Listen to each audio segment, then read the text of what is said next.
0.05 of a degree out. Boy, can you actually believe that that thing still stands that strong after 140 years? That's wild, man.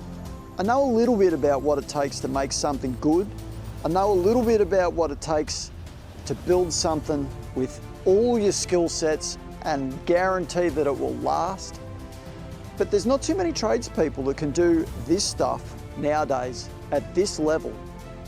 If we could bring back the people that built this stuff, they would be blown away with how their stuff has stood the test of time. I'm taking you on a journey today. As an audience, I want you to sit back and enjoy this story about the life of a guy by the name of Frederick William Commons. Let's call him F-Dub for short. F-Dub was a monumental mason, born in Linton, and built the best, the grandest monuments in our district at our roughest and harshest times. These things have stood the test of time, and I believe that their story is worth telling. This is the story of FW and how he became to be one of the greatest monumental masons of our time. Check this out, man. It's a wild story.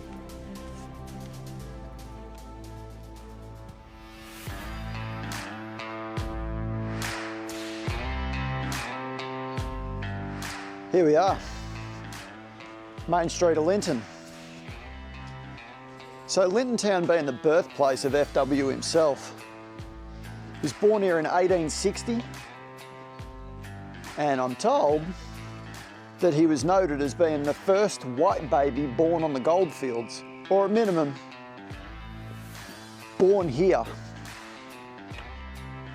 I don't know how they come up with that, but that's what the documents I've got say. He was noted as being the first white baby born in the district. So 1860s, well, 1860s really pushing it, to be honest, because the whole area was really only established several to 10 years prior to that. So that makes it, to be honest, that makes it pretty current. You know, in a time stance of a township, he was amongst the first babies born here. He was one of 9. So mum and dad, his mum and dad were, yeah, well, they liked it, let's just say that. 1 of 9. Could you imagine having 9 children nowadays? I mean, I don't know nobody that stretched it that far. I don't know nobody that's even come close to that. I've seen 4, I've seen 5, but 9? Wow. Yeah, 9's a stretch. So he was 1 of 9. There you go. Aside from that, Linton doesn't really bring much more of a tale. I don't know where he was born exactly. I don't know what part of the town he was born.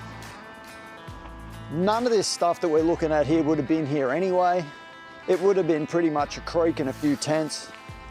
That early first settler sort of a deal, I doubt it would have even been any sort of a building. I'm guessing. But 1860, yeah, wouldn't have been much going on then, man. But 1 of 9, wow, I just keep going back to that, 1 of 9, wow. That's amazing, really. 1 of 9. He went on to, his primary school was actually not far from here, so back towards Ballarat. His primary school was actually, it was noted as Ebenezer Parker MA, Ebenezer Parker MA is what it says. I don't know what that means, but it's noted as being Scarsdale. It's not the Scarsdale primary school that's there today. I think it was one of 4 or 5 goldfields educational facilities that was sort of set up riverside, campside. Basically early schooling was not the way it is now. That's lost. Unfortunately, I've done what I can to find it. It's not the school that stands there now. So That part of it's a bit of a bust. In 1875, at age 16, he went overseas.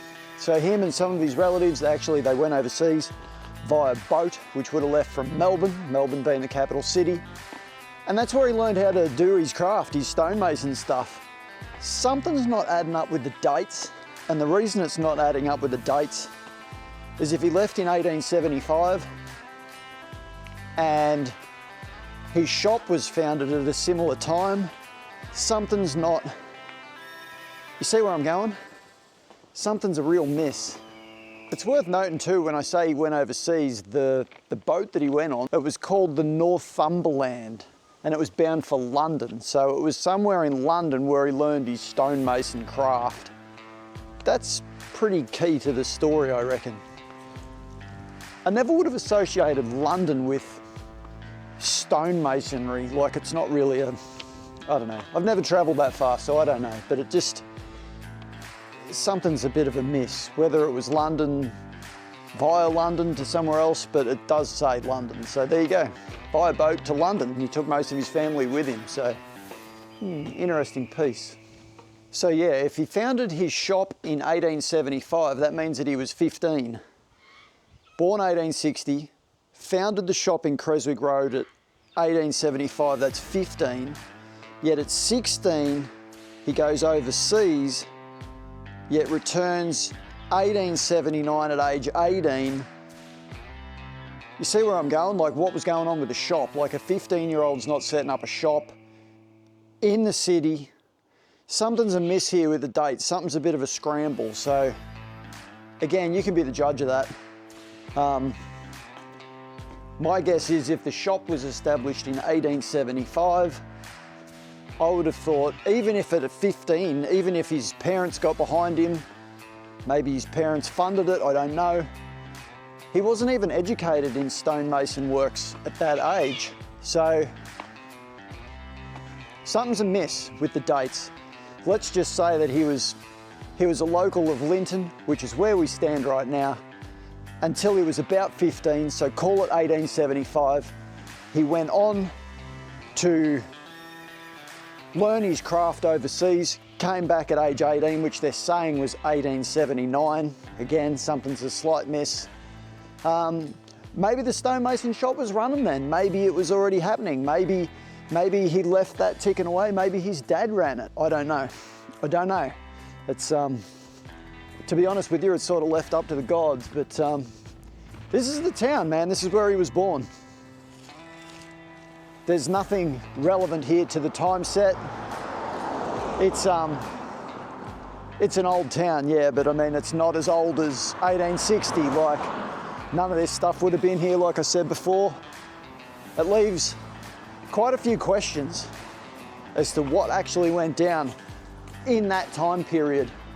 Yeah, 1860 to late 1870. There's quite a few blanks there to be sorted out, but yeah. Interestingly enough, the old bank. What does that date say? That says 1860.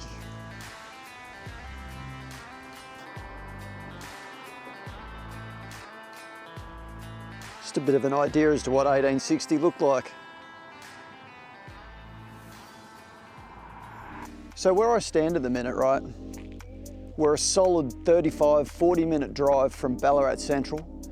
We're still in Linton town, and I'm at the cemetery in Linton.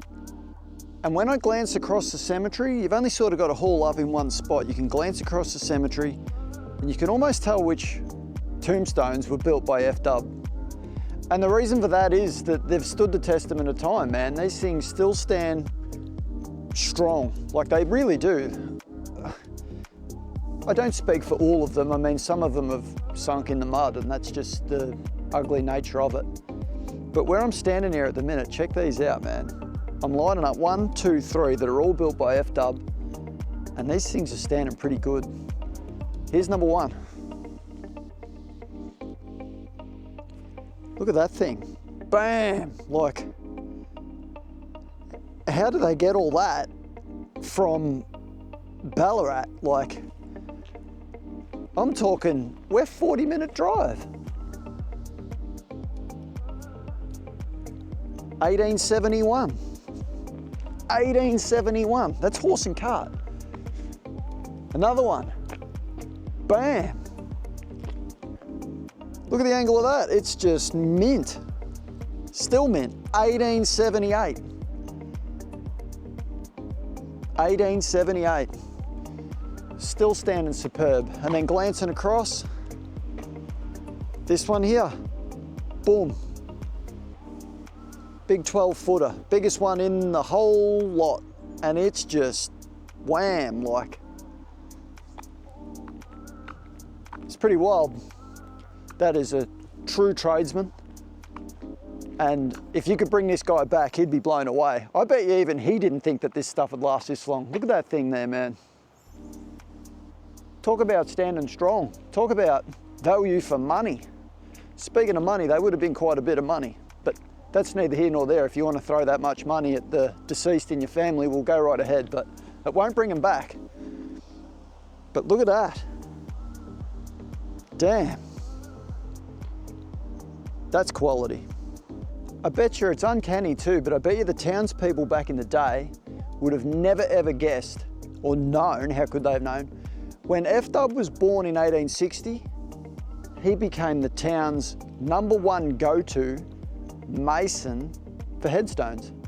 These all reside in the town that he was born in. And I mean, it's a long way from his end home, really, like back in the day. This stuff here is a long way from where he was from, like horse and cart, I don't know, how long would that have took to get all the way out here in like 1890 when this stuff was put there? This one's dated like 1920 or something. So from my research, just button in quickly, a couple of decent horses can pull a solid ton for up to 5 hours at between 4 and 12 miles per hour, depending on conditions. That's pretty amazing. So your average trip from Ballarat to Linton would work out to be somewhere around, let's say they did it in around 4 hours. It's a 35 kilometre trip, which is 21 miles.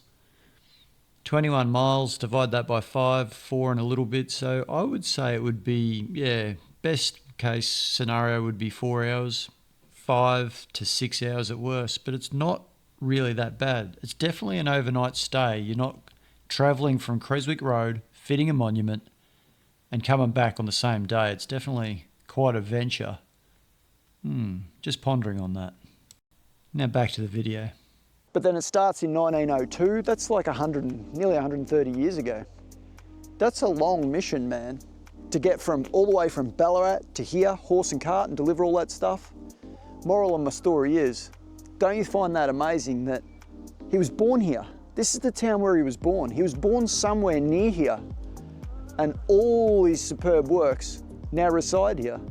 Unbeknownst to them at the time when he was being born, but that's it's like a redeliverance to your original birth town.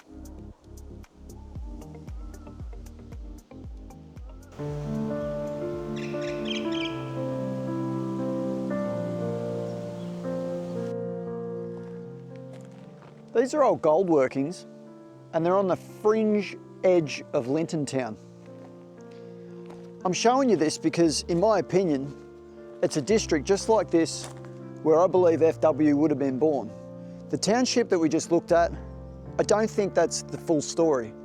That's a modernised version of what became. The first settlers, 1850s people, they were hanging out here, man. This is where they were at. This is where FW would have been conceived. This is the environment that he would have been born into. This is where the original townships would have originated prior to the development of townships. It's happening right here. This is the early area of Linton Town, and I believe this is where FW would have been originally from.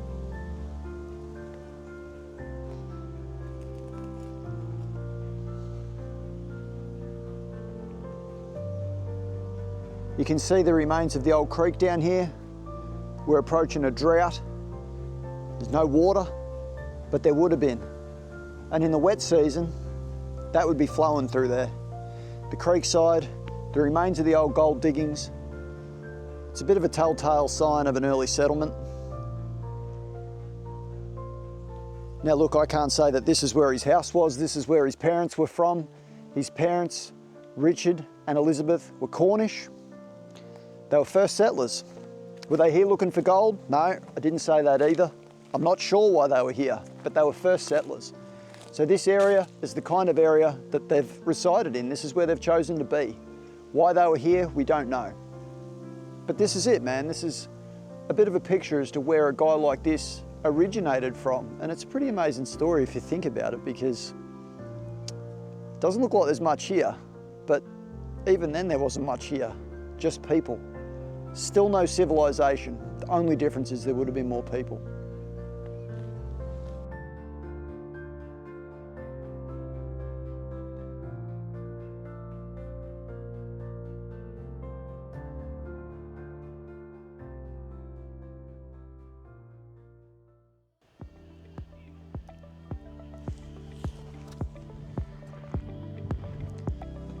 Throughout his time, F-Dub was commissioned to do a series of sculptures for different things.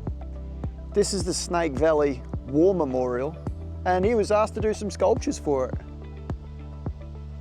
This stuff is fully carved out of stone. It's not concrete, cement poured rubbish.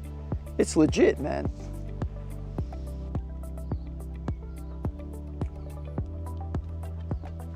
And if you look up top, that they call it a vase, spelt V-A-S-E, vase.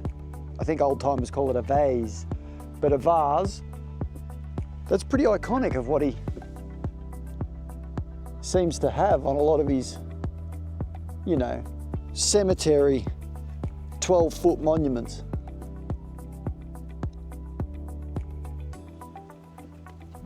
I don't know how much of this he did, like I don't know whether he did all the names on the placards. I'm assuming that all this lead-wiped engraving would have been done by him as well. I don't see any reason why it wouldn't have been. I'd say if he was commissioned to do some of it, he would have done all of it. To the glory of God and in honour of the men of this district who fought in the Great War, 1914 to 1918.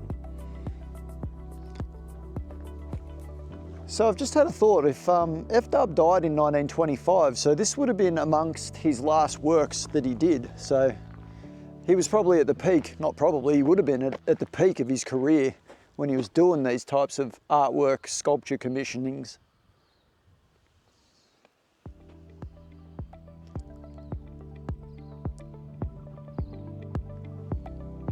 This monument's 30 kilometres from F-Dub's shop. The shop is in town, Creswick Road, Ballarat. We're getting to that, right? But the moral being, 30 minutes drive in today's time, 30 kilometres, that is a long way to haul some stuff back in the day, let me tell you. We're going to another place now on the opposite side of the outskirts of town. Don't want to confuse you, but Snake Valley currently, we're going to a place called Miner's Rest. There's another monument there that F-Dub himself has had a lot to do with. I don't know what's there, but we're going to go and check it out, man, and I'm pretty excited to just see what actually goes down when we get there, so let's do this. Miner's Rest. That's their war memorial. How straight's that standing? 23rd of May, 1920.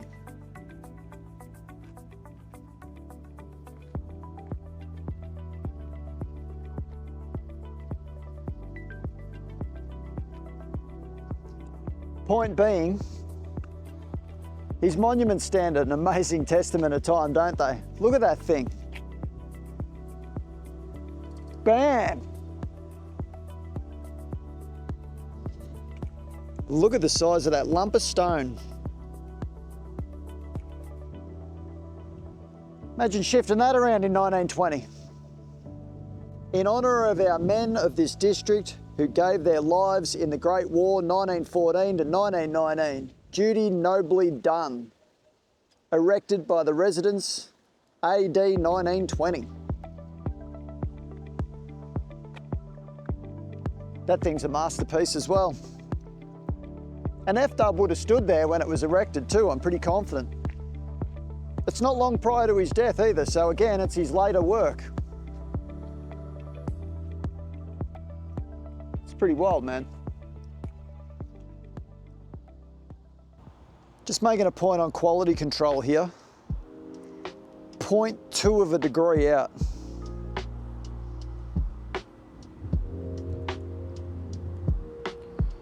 That says 1889. That says F.W. Commons. That's crazy, man. That is crazy. Crazy.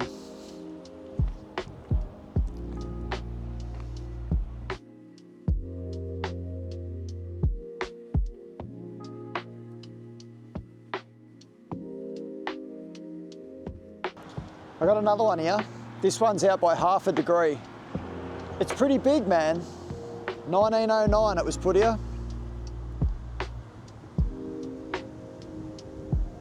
That's your boy right there. Bam. Bam. I'm the only guy walking around here with a digital spirit level, let me tell you. That's wild. Not the spirit level, the monument. Like, it's incredible. Jesus. 1909. What's that, 114 years or something? Dude, the ground in here ain't that good either, so he was pretty aware of what he was setting up. Like a lot of these, like, look. Look. Look at the angle on some of them. Like, the ground in here ain't that good. This is dirty ass old quartz rock. Crumbly, soft, muddy stuff, seasonal. Your boy knew what he was doing. Look at this one. I bet you that don't say F.W. Commons. No chance. He would never have set that on that footing. I reckon he would have stood against his game, or stood for his game, and I reckon he would have been the kind of dude that would have said, if you ain't doing it my way, I'm sorry, ma'am. I can't help you with the grave. I don't want to do it. If you're going to cut a corner and have my monument slope and slip and sag in the mud, I don't want to do it. And he probably stood by that, and it shows. 35,000 times it shows. I haven't seen a dud yet. And everywhere I look, there's F.W. Commons written on stuff. There's one here. That's an F-dub. They're everywhere. That's one of his competitors. Couldn't do all of them. Here's another F.W. Commons. Look at it. Look at that thing. F.W. Commons. Let's check it. What's it at? Let's sit that right there on that ledge. Bam. Half a degree out. Come on. Dude, I know tradies that can't get stuff that good today. They still can't get it that good, not even today. Yeah, I know, I'm geeking out on it a little bit, but it's amazing, man. Like, I find it incredibly amazing that that stuff stands that test of time. Knew what was going on, he stood by his game. Not many people left like that, man. Hats off to Frederick William Commons.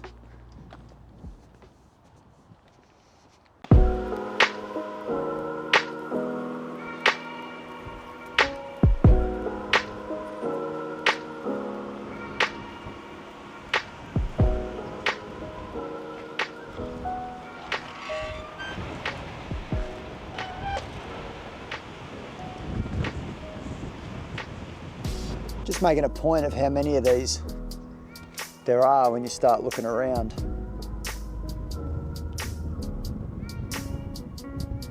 There's actually another one just straight over here. It's actually amazing how many there are, man. I mean, we're about, we're 30 minutes from Ballarat City. So, you know, back in the day, we're a fair way out. Horse and cart days, like, yeah, it'd take, to be honest, it'd take quite some time to get out here, man.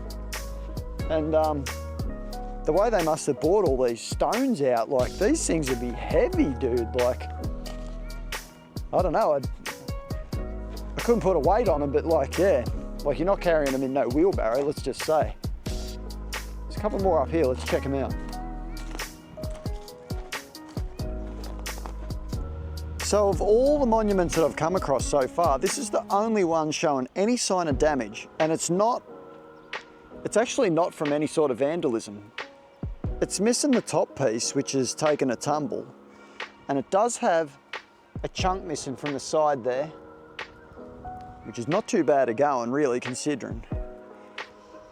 But aside from that, I mean, I don't have a spirit level or a laser level with me, but I'm telling you, man, this thing is sitting as plumb as any column on any building you've ever seen.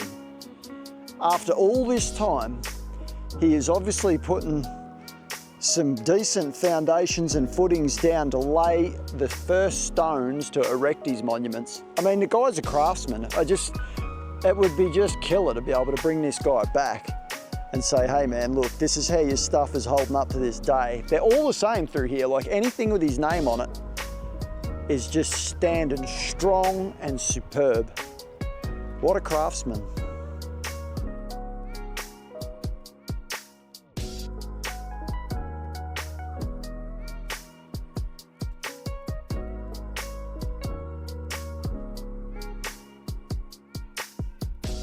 Righto dudes, here we go. We're doing a quick spin around Buninyong Cemetery, and I just want to see how many we can find. I'm not going to dedicate a whole bunch of time to this place. Just a quick scoot around the cemetery. It's a pretty drab day. So just want to see how many we can rustle up. Let's do this.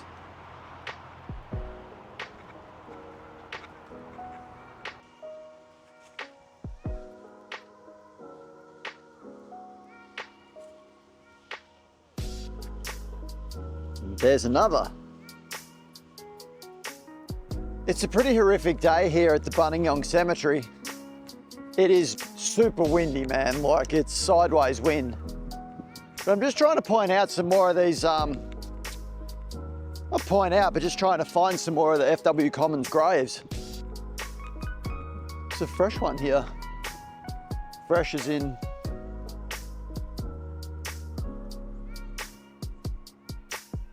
that's weird. I don't know why they dig the hole that early, but anyway, it's Sunday.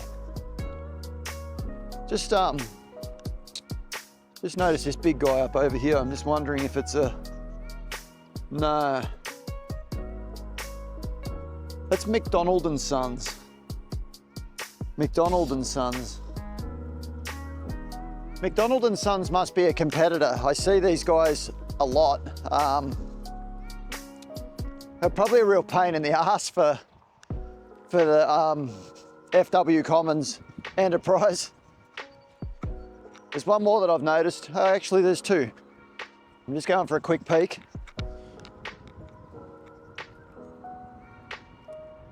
We don't have a make a mark on this one. Aha, there is one down here. Wilson's Memorials, Sebastopol. Yeah, interesting. It's actually got a phone number on here too. So the phone number's here. I'm not sure what the year was, but I think it was in like the late 1980s. There became too many phone numbers, so they put a 53 in the front. So just to avoid confusion, as far back as my memory goes, there was always 6 numbers in a phone number outside of Melbourne. So a regional country phone number would have 6 digits in it. But when they ran out of digits, they decided that to jumble it, they would put a 5-3 in the front. So it became 5-3 followed by the 6 digits. This throws me even more because this predates that. This is a 5-digit phone number. I'm not sure what vintage that would be, but if the grave's anything to go by, I'm seeing 1972 written on the grave. 1923, 1972. Yeah, 72. So I don't know, that sort of sets a little bit of a trend as to the genre of that grave, but I'm probably getting a little bit off topic. It's not one of the Frederick Commons graves. This one here. Here's another one. And again, the grave has shifted. The ironwork is even sort of, you know, tilted off to the side and shifted. But that thing looks pretty straight to me, man. Let's just get a look on the side. What do you guys reckon? I mean, bam, that thing is on point. Very clever. Very, very clever. And I mean, they seem to stick up, you know, like, you can see the big guys, they call them a 12-footer, I believe. That one's not a Commons. But there's not, you know, there's not many. There's another one down here. It's a dark coloured one. I'm gonna go and check that. But given the colour, my suspicion is that that's not gonna be an FW Commons. I'll go for a walk down there, let's check it out. Righto, what do we got? It's pretty crazy looking. Ha! And it is. What do we got? 1901, 1935, we've had people in there. But probably 1901 would be about the genre of this. And it's like a dark granite. I've not seen a dark granite one. So there you go. Can't tell you much more than that about it. Don't want to spruik off too much about the family that have their people in there, but yeah. It looks to be around early 1900, is fair to say, that it was erected anyway. I mean, there's been more people interred there. 1935, I see somebody in here, but that's been added after the fact. And probably anybody could have come along and chipped the name, or however they do that. I'm gonna look into that, but however they put the name on there, that could have been added by anybody. It doesn't necessarily mean that 1935 FW Commons was having his people add the additions to the stone. Anyway, it's a dark coloured one, man. It looks cool. Looks cool. And I mean, Jesus, while I'm standing here, I've just noticed, again, FW Commons. That's crazy. That's crazy. 1896, 1892, 1863. 1863. Wow. That dates back, man. This guy's really got he's really got himself a rap sheet happening, hasn't he? Like, anyway, that sort of tops off I haven't, this one behind me here is McDonald's. McDonald. What we got over here looks like another McDonald. Yeah, I'm not gonna fine tooth comb scrape the whole cemetery. This was just a few that, you know, I happened to notice. On my trip here to this is the Buninyong Cemetery. And I don't know, I guess I'm just scrounging the outskirts of Ballarat being the central city. And I'm just scraping a few of the more private cemeteries off to the side just to sort of see how far this guy managed to get his tombstones and his artwork. Yeah, it's crazy. Let's move on to what's next, hey? What is next? Let's move on to what's next. So this is what currently stands. We have Toyota, and we have the Ballarat Courier, which is our local newspaper.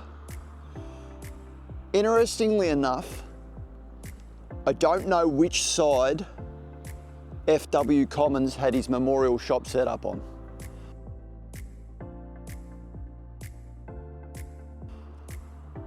I'm leaning towards this.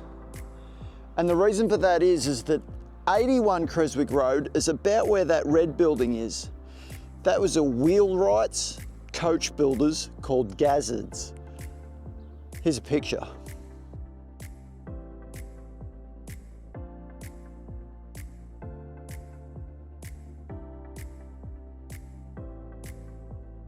And this hotel, I believe, has always been there. I think they call it the Victoria Hotel. So that's sort of always been there. That sort of writes that area off. That was there at the same time as the memorial shop. But as you can see, it's really tough to piece all this together now. And the reason that that's really tough is because this roundabout probably wasn't even there. I know that it wasn't there because it was put there in the 70s. So Creswick Road as a road would have ran straight through both directions. Straight through. This, not there. That makes it really tough, man. And actually it makes it exceptionally tough to try and figure all this out, right? But Webster Street is right here. Now FW's dad had a house down there somewhere. I don't know where, but we're going to try and find that. The memorial shop, as far as I'm concerned, was right here. I don't know, we can only go by the, the scale of the photographs that we have.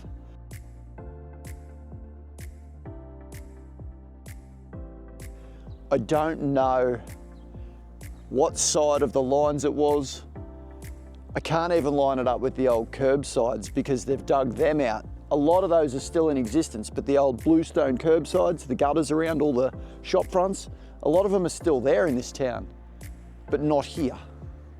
Let's go over and see if we can piece any part of the puzzle together. So like I was saying, the curbs have all changed. We're not even that lucky. We're not even that lucky. But up the road, the curbs haven't changed. So maybe there's some key in that. Let's go and check that out. Cross the road without getting killed. All right, I reckon I've almost changed my mind. And here's the reason why. This section here still has bluestone curbside, right? When I say bluestone curbside, that is that. That is original. That is original gutters or curbside or whatever you want to call it. That's original as the day of the town was being made, right? That is OG original.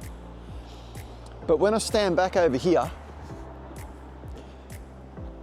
and I've got the photograph on my phone, when I stand back over here, the more I look at the picture,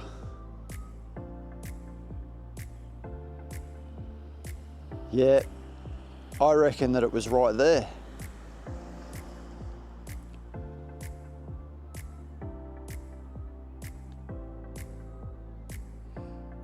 You've got that street running up the side. The bluestone curbing would have ran up here further. You can also see sort of the remnants of this little lane between a couple of buildings, between all the buildings. So, geez guys, I'm starting to lean towards this. There is some old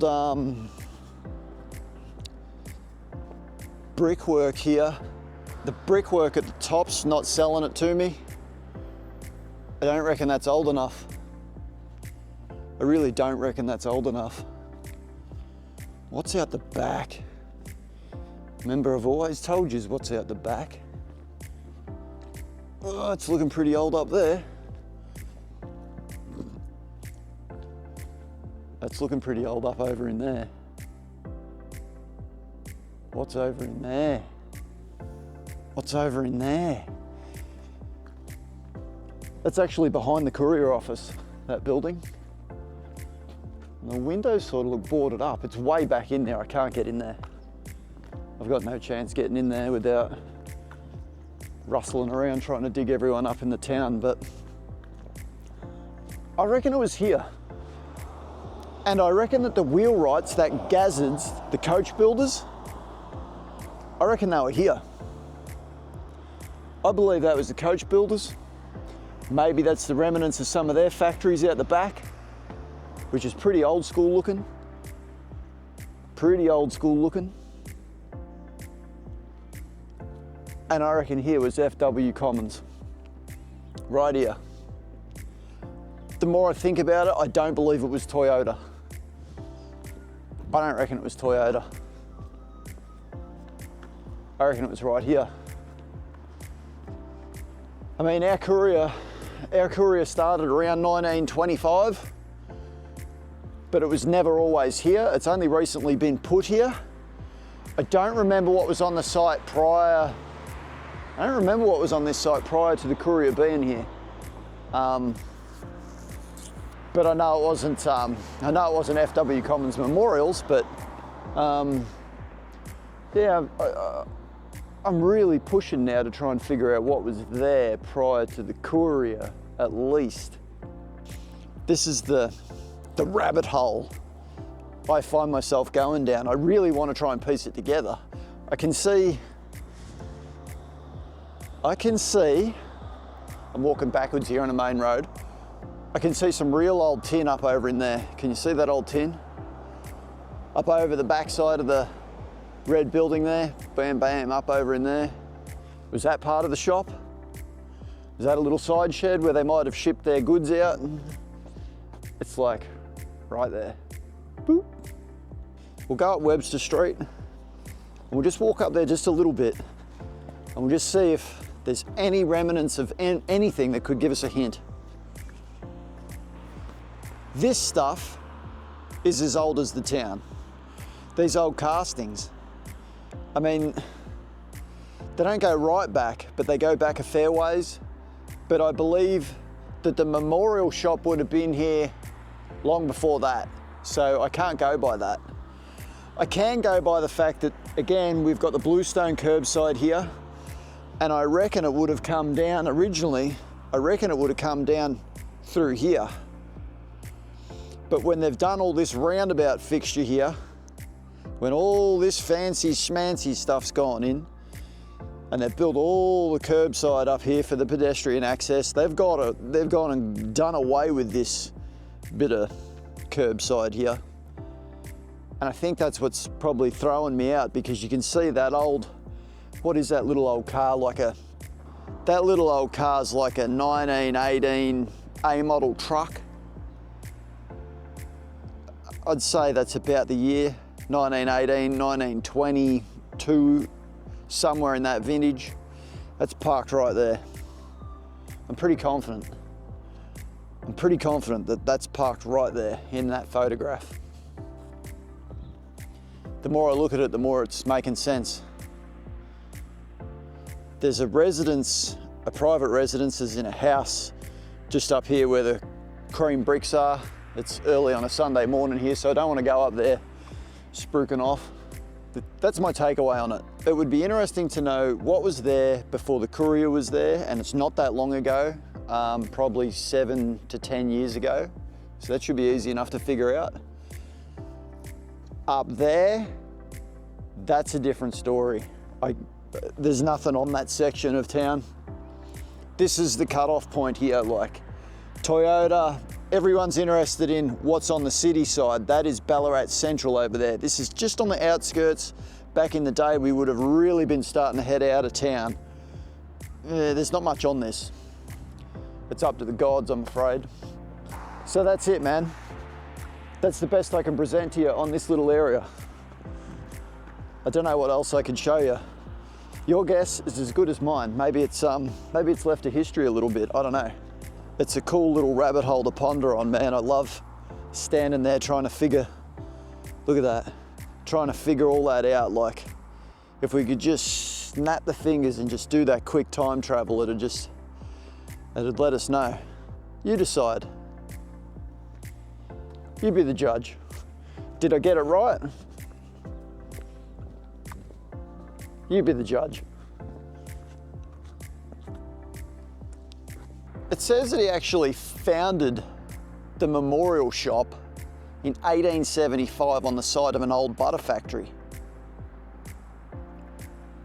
But my question is, how old could the butter factory have been to be considered old? It doesn't really add up to me.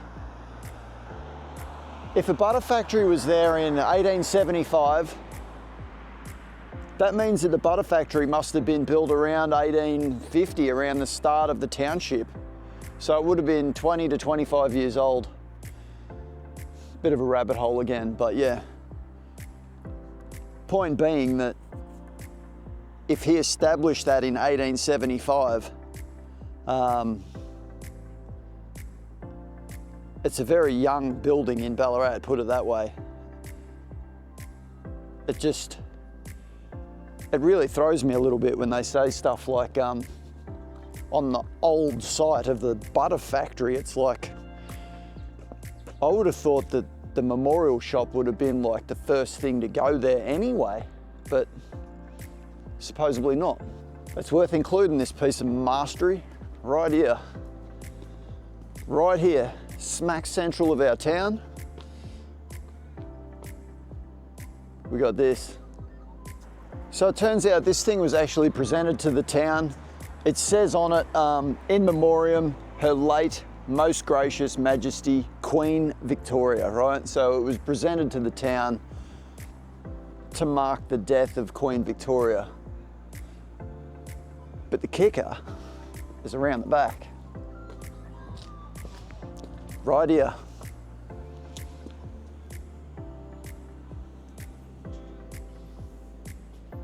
F.W. Commons. That's built by the man.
There it is again.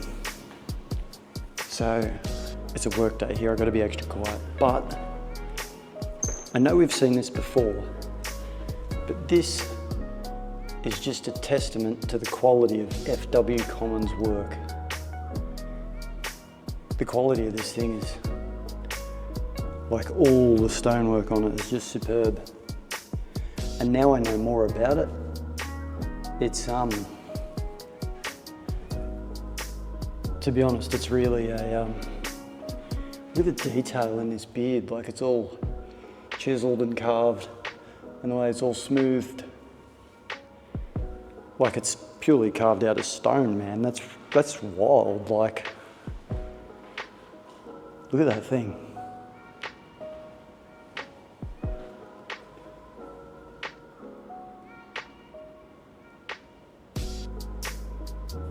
It's actually full to scale. I mean, that's, you know,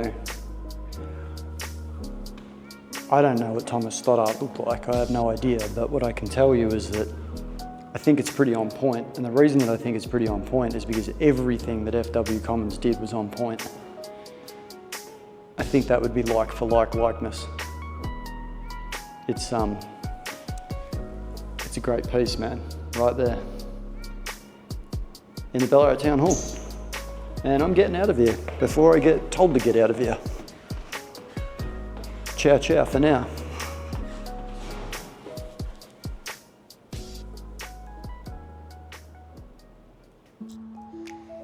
He also done the grave of Thomas Stoddart. I don't know if you guys, if you didn't see the Thomas Stoddart video, you should check it out. It's an interesting little clip that I done. I'll put the link to that in the description. But yeah, man, he did this one as well. So he didn't just do the big 12-foot shrine stuff. He also did, you know, normal stuff, I would call that. Well, it's still not normal, but it's normal compared to a 12-foot sculpture hanging off a grave site. I'm not going to stick a spirit level on this because this has been restored, so it's not really a true test of time, man. Spirit level can just stay on the shoulder for that one. Just like that. I got to get out of here. I've spent too long in the cemetery. It starts to rot your mind. Yep. Somewhere within here, there is a sculpture that's been done by F-Dub. I don't know where. My assumption is that it's in that church.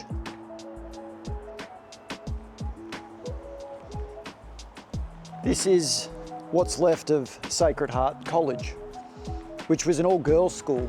It was all controlled by nuns. It was all a bit weird. Sisters of Mercy or something, I don't know. I'm not religified, but the sculptures are in here somewhere.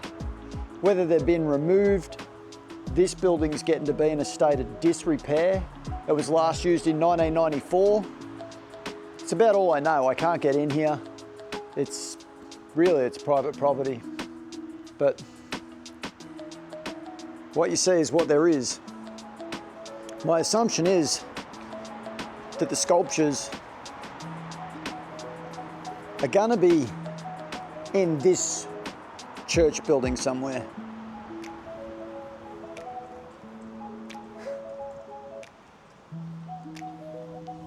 That's it, man. I can't show you what doesn't exist. Are they in there? Probably. But I can't get in, so I'm not going to show you. It was probably a couple of angels, something corny like that, them sort of sculptures that them sort of people ask for, but anyway, he done them. It's a pretty wild looking building. Anyway, look at the joint. It's really in a bad way though. Like, it's 30 years it's been sitting there with nothing going on, so that's it, man.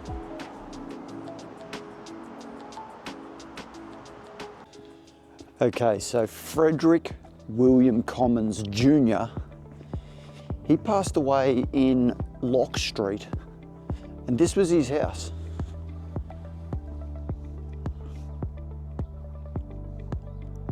That's the house right there.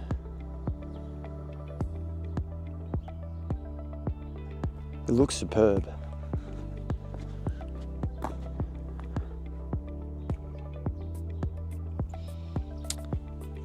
Now they say that the funeral procession left from there as well and went to the new cemetery.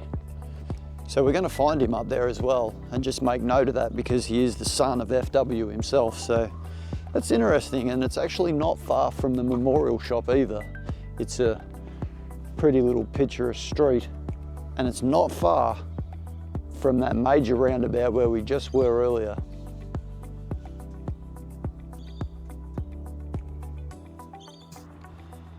At the moment, I've brought you to another place on the total opposite side of town, and it's a street called Victoria Street. Total opposite side of town, all right? But the word is that when FW died, his son Richard continued the company in 1925. But it is noted that the company changed locations to here, Victoria Street. Now, I don't know whether that means that the whole lot moved, the entire operation is in the manufacturing as well, or whether it was just a smaller sales outlet closer to the town centre.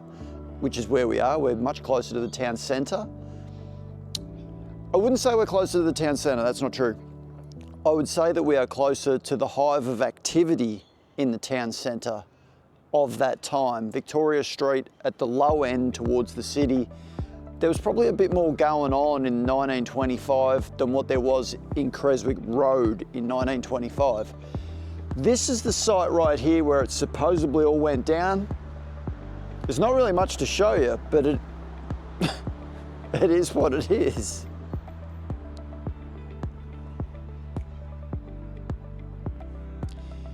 That is 55 Victoria Street.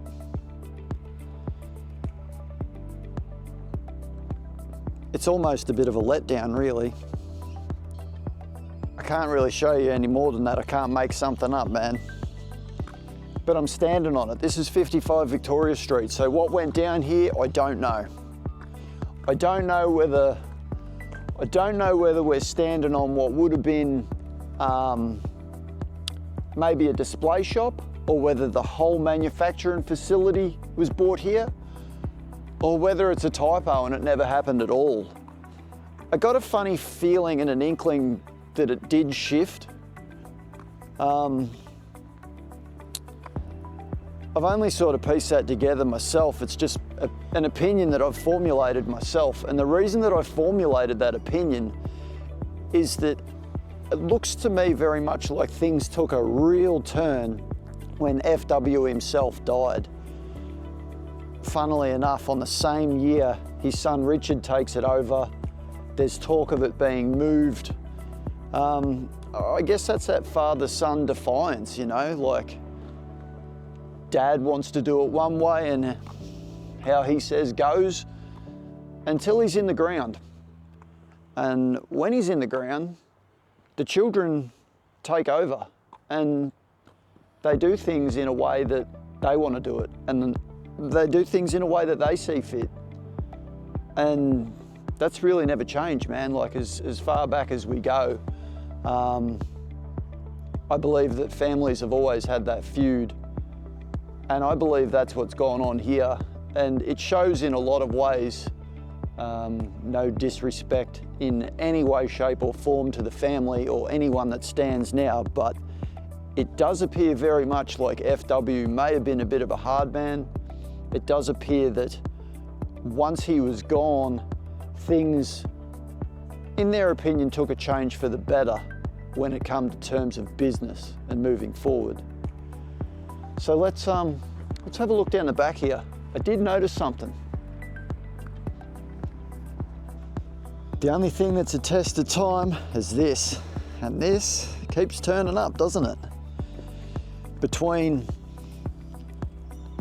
this, which is everywhere in Ballarat, quartz rock, and the bluestone curbing, it does paint a picture that this area is older than it may look now with a 1980s building. And you know, you can tell over here this is probably 1940s. The tin work and the brick, it's similar vintage. It would have been a neighbouring property if that's the case. This is 55, that's where it was, if it was there. That's actually not as old as it looks either. The roof on that was bright red, that was Pizza Hut. Pizza Hut's obviously exactly what it is, pizza franchise. I believe that Pizza Hut is global, so it's recognised everywhere. But yeah, that was Pizza Hut. So it's not as old as it looks. It looks like it's got that rusty sort of tin on the top. It's not, it's just very old faded red paint. So this is it, 55 Victoria Street. Did it happen or did it not happen? You be the judge again. I can only present to you the facts that I've found through lots of searching, many hours of searching. Did it go down here or did it not? Did Richard take the reins and say, this is how it's going to go down from this day forward? I'm moving the company. I'm moving it to what I think's a better place. Did it not happen at all? Was it maybe just a smaller sales outlet? Maybe a double duet or something? You know, did they have two outlets? Did they have the Creswick Road plant running full time, making monuments, doing the manufacturing process there? Maybe use this as just a little, you know, promotional sales shop, who knows? You be the judge.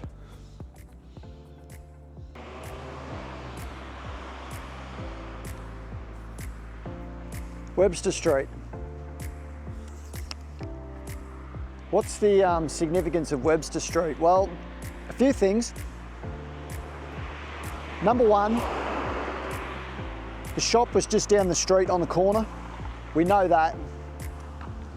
So F-Dub's father, Richard, he resided somewhere along here, and he also died in the house somewhere along here. Webster Street is, fair to say, pretty exclusive real estate in Ballarat. It's pretty sought after, and it probably always was. You can tell by the types of homes. They're pretty well to do, like some are bigger than others, but it's just the property itself that really, this thing over the road here, wait till you see this. It's just a masterpiece. I don't know what it would be worth. Millions, literally. Have a look at this.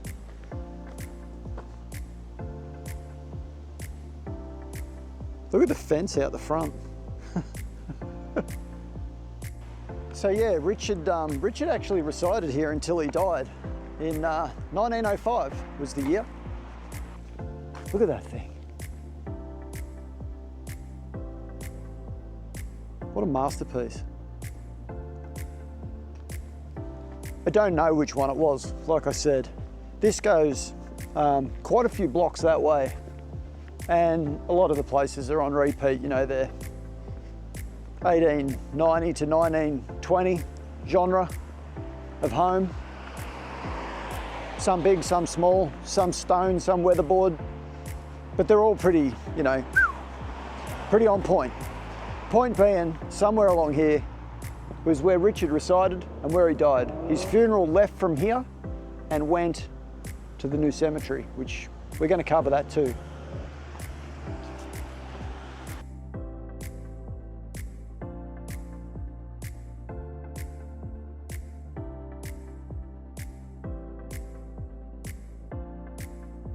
Mill Street. We're one street across from Webster Street where we were before.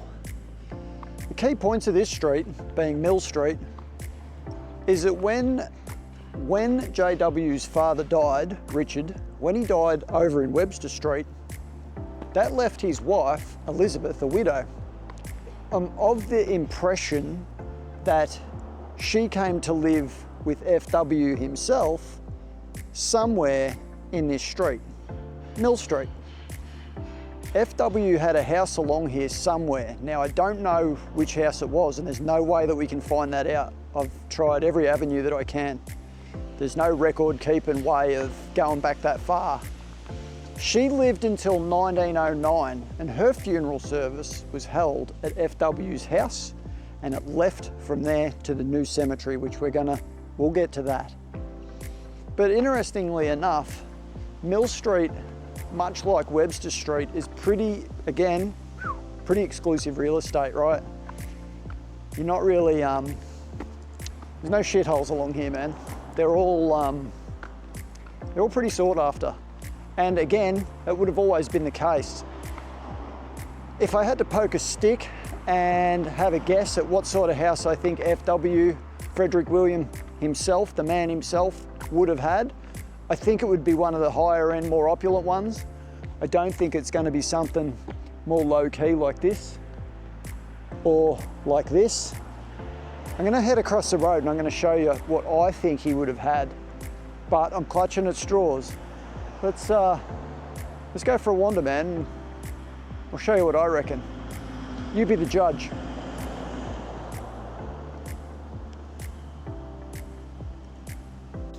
All right, here's my first punt. Tell me what you reckon.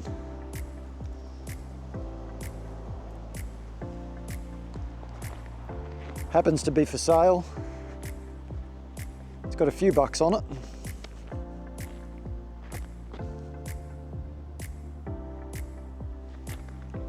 I could see F-Dub living in something like that, right there.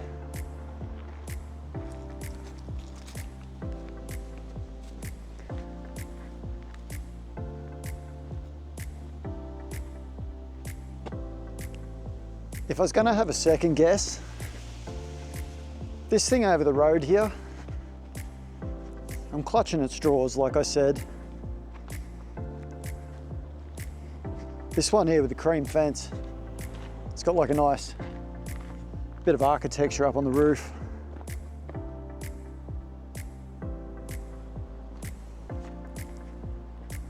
That's probably my second guess. It's pretty opulent. Back in the day, it would have been pretty opulent. Again, I'm only having a punt. Not really that sure.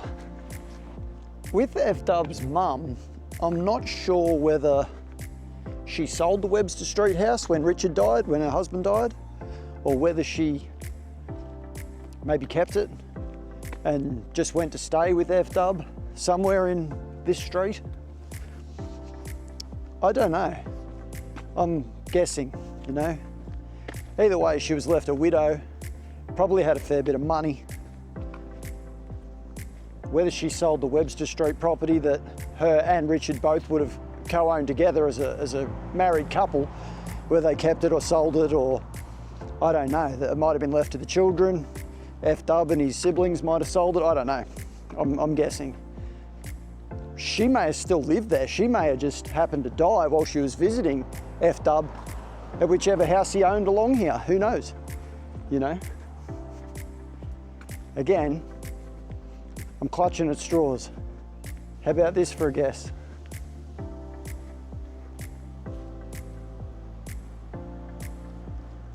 Nice big porch, huge yard.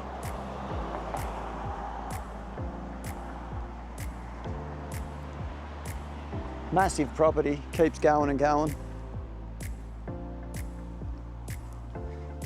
That's another one of my guesses. There's probably, I don't know, 4 or 5 key guesses in this street as to where F-Dub would have lived, where his mum died, where that funeral left from. It's the best I could do, man. I can't bring anything more than that because the history books don't keep notes like that, man. It's worth noting too that sometime after 1909, so after the death of F-Dub's mum in Mill Street, in this very street, he's relocated house to Creswick Road, the Bunnings address. I don't know when that was, but it's somewhere between 1909 and obviously his demise at 1925. So that's up to the gods as to when that happened, man. But he's definitely moved out of this street and became a resident, not only with his business, but with his home on Creswick Road, and it's not far from here. So FW's final residence is noted as 312 Creswick Road. The roundabout we were at before is way down there. It's probably, it'd be a good kilometre, I reckon. It's quite a ways down there. And then up here was his final residence. This property address is 314, 316, which makes 312 right here. It's a bit of a shame, man, but it looks to me like when these big corporate buildings go in, they bulldoze stuff. FW's house was right there. I can't prove that, but if I punch 312 Creswick Road into the Google map, it actually shows me that it's right smack bang dead centre of Bunnings. Bunnings is kind of like, I don't know, it's become Australia's staple of home maintenance, tool shop, whatever you want to call it. But yeah, It was right there. I don't think that tree's got anything to do with it. It'd be nice to say the tree was originally in the front yard, but no, the tree's too young. The garden beds have all been put in. None of it has anything to do with any of it, but somewhere in this piece of land here was where F.W. Commons last resided. And it was also the house that he passed away in, so this is where he died. There's something about that space now that, to me, it'll never look the same. To anyone else, they'd just come to Bunnings, get their wood, go home. But to me, every time I use that little piece of driveway, I'm gonna remember it. It's not something that'll go away for me.